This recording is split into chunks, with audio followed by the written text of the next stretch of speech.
মুর্শিদাবাদ মালদা দেখলে তো কথাই নেই, সব বাংলাদেশি, আমরা সবাই বাংলাদেশি। ভাগ্যিস আমি বীরভূম জন্মেছিলাম আপনার পাশেই বর্ডারে, তাহলে আমাকেও বাংলাদেশি বলে দিত। কিন্তু আমি সম্মান করি যারা ওপার বাংলাতে অনেক কষ্ট করে ছিন্নমূল পরিবারগুলো এসছে, তারা কিন্তু ইন্ডিয়ান সিটিজেন, তারা এদেশের নাগরিক। তাই এনআরসি বাংলায় হবে না। এই এসআইআর চক্রান্তের পেছনে আছে এনআরসি। আমার গলা কেটে দিলেও আমি কোনো ডিটেনশন ক্যাম্প করব না আর কাউকে তাড়াবো না, এটা বিজেপি ভালো করে জেনে রাখো। আমি এসআইআর হতে দেব না, কি বলেছিলেন তো যে এসআইআর হতে দেব না। তারপর কি হলো? এসআইআর কে করছে? ওনাদেরই প্রশাসন করছে, রাজ্য সরকারের প্রশাসন করছে। কোথায় গেল মুখ্যমন্ত্রী? জবাব চাই আমরা, জবাব দিতে হবে আজকে। আমরা ডিএম এর কাছে এসেছি, কারণ ভিডিওটা বলছে যে আমরা কিছু বলতে পারবো না। ডিএম কে গিয়ে জিজ্ঞেস করুন।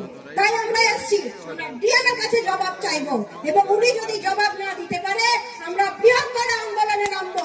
আপনারা থাকবেন? আপনাদেরকে থাকতে হবে, কারণ এটা আমাদের লড়াই শুধু না, এটা আপনাদের লড়াই, আমাদের লড়াই, সাধারণ মানুষের লড়াই। যে সাধারণ মানুষকে হয়রানি করা হচ্ছে, কত গরিব মানুষ, সাধারণ খেটে খাওয়া মানুষ, তারা কাজে যেতে পারছে না, তাদেরকে লাইনে দাঁড়িয়ে থাকতে হচ্ছে। আমরা কত জায়গায় দেখেছি সকাল 9টা থেকে রাত 10টা অবধি লাইনে দাঁড়িয়ে আছে। এটা কি হচ্ছে? এটা ভারতবর্ষের মানুষের সঙ্গে এই ধরনের অত্যাচার কিভাবে করতে পারে সরকার? আমরা কি বাংলাদেশি না আমরা কি রোহিঙ্গা? আমাদের সঙ্গে এরকম কেন অত্যাচার করবে? এইটার জবাব আমরা চাইতে এসেছি। আমি বেশি বক্তব্য না বাড়িয়ে, কারণ সময় হয়ে গেছে, আমরা ডেপুটেশন দিব। আমাদের দাদা ঈশা খান চৌধুরী উনি বক্তব্য রাখবেন। আগে আমরা মিছিল করব, আমরা সবাই কিন্তু মিছিল করে যাব।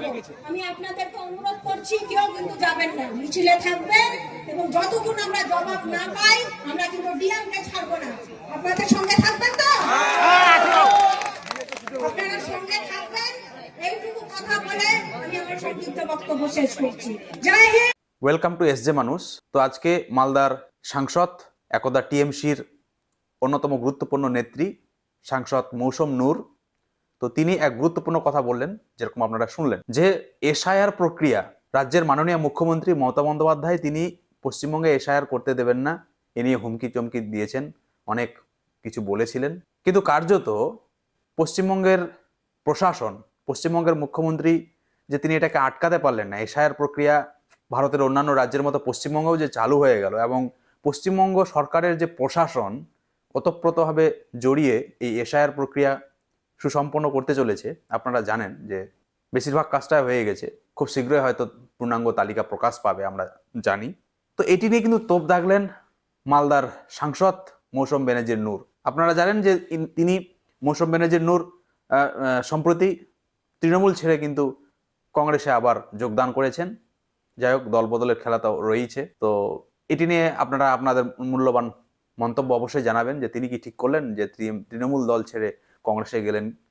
কিন্তু তিনি যে কথাগুলো বললেন, একদম সরাসরি আক্রমণ করলেন রাজ্যের মাননীয় মুখ্যমন্ত্রী মমতা বন্দ্যোপাধ্যায়কে, এবং তিনি এরকমও ইঙ্গিত দিলেন যে মুখ্যমন্ত্রীর নির্দেশেই বা মুখ্যমন্ত্রীর প্রশাসনই কিন্তু সরাসরি যুক্ত রয়েছে এই এসআইআর পুরো প্রক্রিয়ায়, যেখানে সাধারণ মানুষ হয়রানির শিকার হচ্ছে। তো এটা নিয়ে অনেক মিশ্র প্রতিক্রিয়া রয়েছে, অনেকের অনেক মতামত রয়েছে। হ্যাঁ, এসআইআর প্রক্রিয়া একটা নিবিড় সংশোধনী প্রক্রিয়া চলছে, এখানে মানুষ কতটা কি বলবো সদিচ্ছার সাথে সক্রিয়ভাবে অংশগ্রহণ করছে, বা কারা বিরক্ত হচ্ছে, বা কতটা তারা হয়রানির শিকার হচ্ছে। আমরা অন্যান্য বিভিন্ন জায়গায় ছবিও দেখতে পাচ্ছি যে অনেক বয়স্ক বৃদ্ধা তারা কিন্তু এই শীতে যে এসআইআর শুনানি হলো সেখানে কিন্তু অনেকেই কষ্ট পেয়েছে, না পাওয়া নয়, অনেক হয়রানি হয়েছে, না হওয়া নয়। কিন্তু তারপরেও যে প্রক্রিয়াটা কিন্তু চলছে, এবং রাজ্যের মাননীয় মুখ্যমন্ত্রী তিনি যেরকম হুমকি দিয়েছিলেন যে তিনি পশ্চিমবঙ্গে এসআইআর চালু করতে দেবেন না, এটা বিজেপির একটা প্ল্যান, হেনতেন করে আটকানোর চেষ্টা করলেন, কিন্তু সেটা আটকাতে কিন্তু পারলেন না। এবং রাজ্যের প্রশাসন তথা যে সমস্ত কি বলবো রাজ্যের নির্বাচন কমিশন থেকে শুরু করে সমস্ত আধিকারিক, সরকারি আধিকারিক সবাই কিন্তু এই এসআইআর প্রক্রিয়ায় স্বয়ংসম্পূর্ণভাবে অংশগ্রহণ করেছেন এবং সুসম্পন্ন করছেন মোট কথা এসআইআর প্রক্রিয়া। তো এটি নিয়ে মৌসুম বেনাজির নূর ডেপুটেশন মালদায় দেওয়ার সময় তিনি অনেক কিছু বললেন, যে তিনি ডিএমকে প্রশ্ন করবেন, তিনি প্রশ্ন যদি সদুত্তর না দিতে পারেন তাহলে বৃহত্তর আন্দোলনে তিনি অংশগ্রহণ করবেন। তো তিনি সঠিক মানুষকে কি সঠিক পথ দেখাচ্ছেন, না মানুষকে নিয়ে তিনি রাজনীতি করছেন, না কি করছেন, আপনারা আপনাদের মূল্যবান মন্তব্য কিন্তু অবশ্যই ভিডিও শেষে জানাবেন।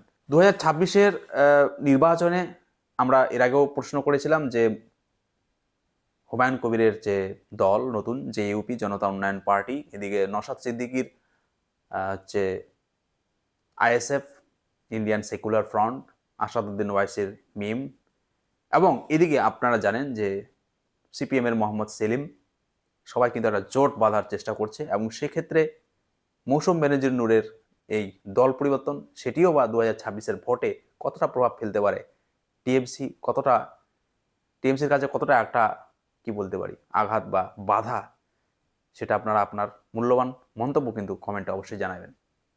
তো ভিডিওটি দেখার জন্য সবাইকে অসংখ্য ধন্যবাদ।